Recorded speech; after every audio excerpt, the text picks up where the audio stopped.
ជីវិតពេលដាច់លុយមកមុខនេះត្រូវមាច់តែម្ដងពុកម៉ែបងប្អូនអស់តែ3000ទេតាំងពោះមើងអូយពងទាជាមួយនឹងសោះអំពិលទុំ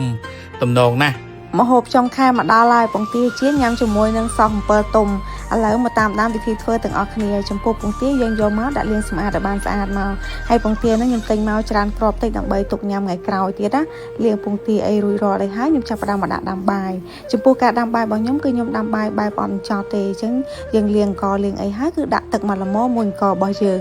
ហើយខ្ញុំដាក់ដាំបាយចោលបន្ទាប់មកទៀតខ្ញុំចាប់ផ្ដើមមកហាន់គ្រឿងរបស់យើងមាន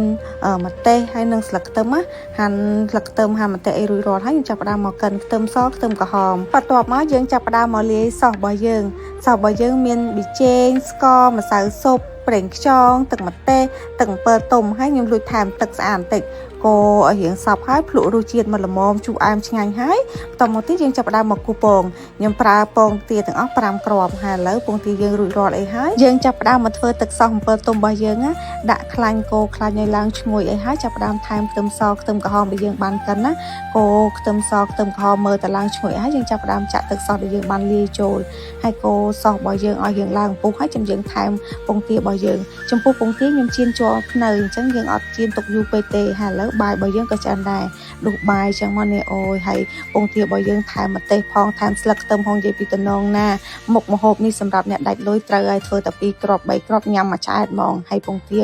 បានពងទាជាប់ភ្នៅអញ្ចឹងទៀតនិយាយពីថាតំណងណាអាចធ្វើតាមបានអ្នកដែលដាច់លុយហើយចង់ឲ្យចំអិនម្ហូបអ្វីនៅថ្ងៃស្អែកខមមិននៅក្រោមវីដេអូបាយបាយ